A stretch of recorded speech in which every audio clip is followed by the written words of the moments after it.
tema bulan Juli ini adalah menjadi saksi Kristus. Menjadi landasan akan tema kita, marilah kita membaca. Ada dua perikop. Perikop yang pertama terambil dari Kisah Para Rasul, pasal yang pertama, ayat yang ke-8. Tetapi kamu akan menerima kuasa kalau Roh Kudus turun ke atas kamu, dan kamu akan menjadi saksiku di Yerusalem, dan di seluruh Yudea, dan sampai Samaria, dan sampai ke ujung bumi. Ibu-ibu yang sama terberkati, kita mungkin pernah menerima satu pesan dari seseorang yang pergi meninggalkan kita. Entahkah orang itu pergi untuk sementara, ataukah ia akan pergi untuk selama-lamanya. Pesan yang ditinggalkan itu biasa kita sebut sebagai suatu amanat.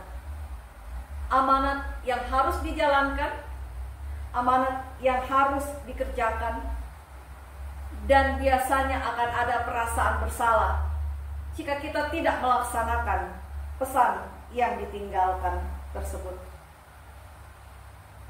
Dalam narasi Yesus naik ke sorga, Tuhan Yesus memberikan satu pesan kepada murid-murid yang akan ditinggalkannya pada saat itu. Ia meminta agar para murid tidak meninggalkan Yerusalem, menunggu penolong yang dijanjikan, yaitu Roh Kudus. Dan para murid itu diberikan satu tugas untuk menjadi saksi Kristus. Pesan ini, yaitu untuk menjadi saksi Kristus, bukanlah sekedar pesan biasa. Pesan ini sesungguhnya adalah sebuah rencana besar dari Allah. Sebuah master plan yang Allah sendiri amanatkan, yang telah dikerjakan oleh Yesus dan kemudian akan dilanjutkan oleh murid-muridnya. Menjadi saksi Kristus adalah sebuah misi Allah. Namun sayangnya ibu-ibu, sebagian orang beranggapan menjadi saksi Kristus sebagaimana pesan Yesus hanya dikhususkan kepada murid-murid saja. Benarkah demikian? Bahwa menjadi saksi Kristus hanya untuk murid-murid yang mendengarkan pesan itu secara langsung?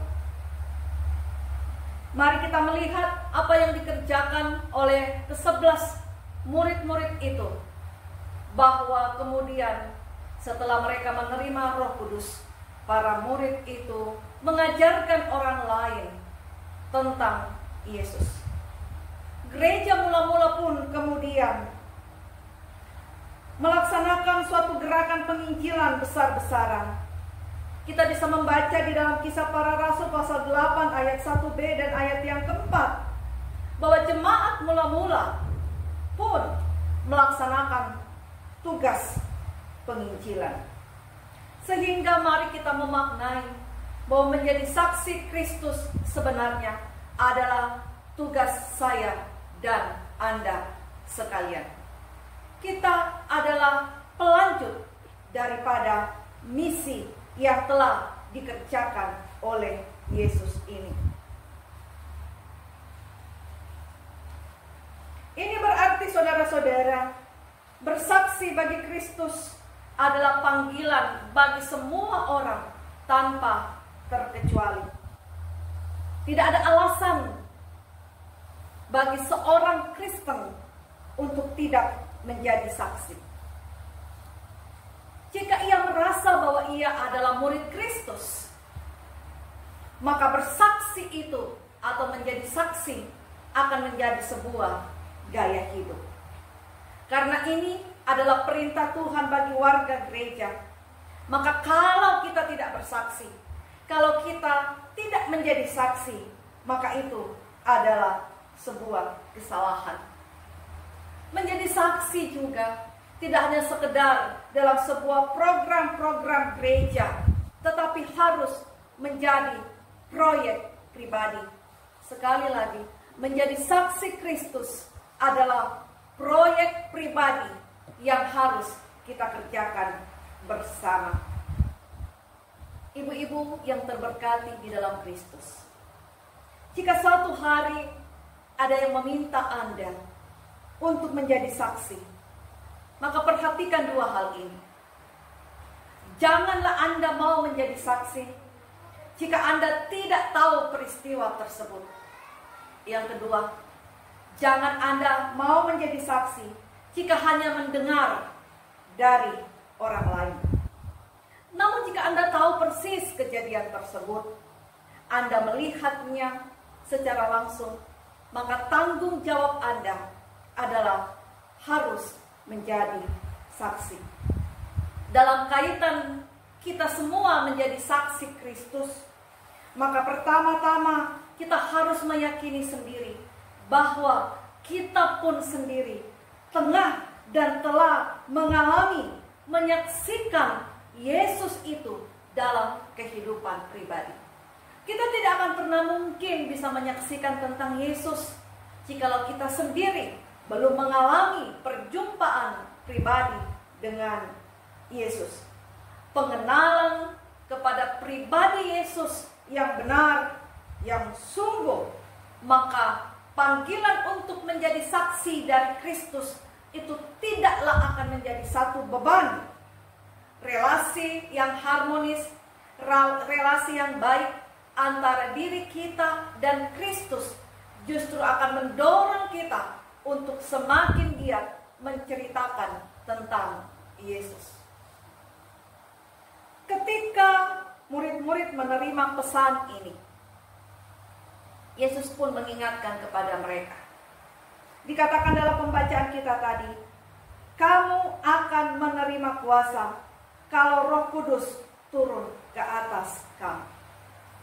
Ibu-ibu yang terberkati di dalam Yesus, Allah memberikan penugasan, namun tidak membiarkan berjuang seorang diri. Dijanjikan kepada murid-murid bahwa Roh Kudus akan menolong mereka. Roh Kudus akan memampukan mereka di dalam melaksanakan misi mulia ini. Dan itu terbukti, ibu-ibu yang terkasih, bagaimana murid-murid setelah menerima Roh Kudus, mereka menceritakan tentang Yesus, bersaksi. Dalam cerita itu kita melihat bagaimana murid-murid kemudian yang mula-mulanya mereka tidak terkenal, yang mula-mulanya mereka begitu ketakutan, namun ketika menerima kuasa Roh Kudus itu membuat mereka bersemangat. Para murid-murid itu bukanlah orang yang sempurna. Mereka juga banyak kekurangan, kelemahan. Tetapi Allah justru mau menggunakan dan memanggil mereka. Ibu-ibu yang sama terberkati di dalam Yesus. Allah tidak mencari sebuah kesempurnaan. Allah hanya mencari maukah kita menceritakan tentang Yesus kepada orang lain. Namun kita tidak berjuang dengan kemampuan kita sendiri. Roh Kudus itu akan menolong kita. Ada satu kekuatan yang luar biasa yang akan memampukan kita, sehingga yang akan kelihatan bukan lagi diri aku yang hebat, tetapi kuasa Kristus yang semakin dinyatakan. Sehingga menjadi pertanyaannya, bagaimanakah kita untuk menjadi saksi dari Kristus? Bagaimana kehadiran kita di tengah-tengah dunia ini bisa menjadi saksi Kristus? Saya akan membawa kita merenungkannya di dalam perspektif Rasul Petrus. Saya mengajak kita membuka perikop yang kedua di dalam 1 Petrus pasal yang kedua ayat 11 sampai dengan ayat yang ke-17. Surat ini ditujukan kepada orang-orang Kristen yang hidup di tengah-tengah orang bukan Yahudi. Petrus menasihatkan kepada orang-orang Kristen yang hidup bukan di negaranya agar orang-orang Kristen ini mempunyai sikap yang baik. Jangan hanya karena perbuatan, perkataan, keputusan-keputusan yang diambil kemudian menjadi batu sandungan. Sebagai orang Kristen, cara kita untuk menjadi saksi di tengah-tengah masyarakat yang menyebut ini, yang pertama adalah mari kita menjaga perbuatan dan perkataan kita. Inilah yang paling kelihatan dalam kehidupan kita, kesaksian kita, yaitu tentang hidup, bagaimana perbuatan dan perkataan kita. Ini sejalan dengan ajaran Yesus dalam Matius pasal 5 ayat 16.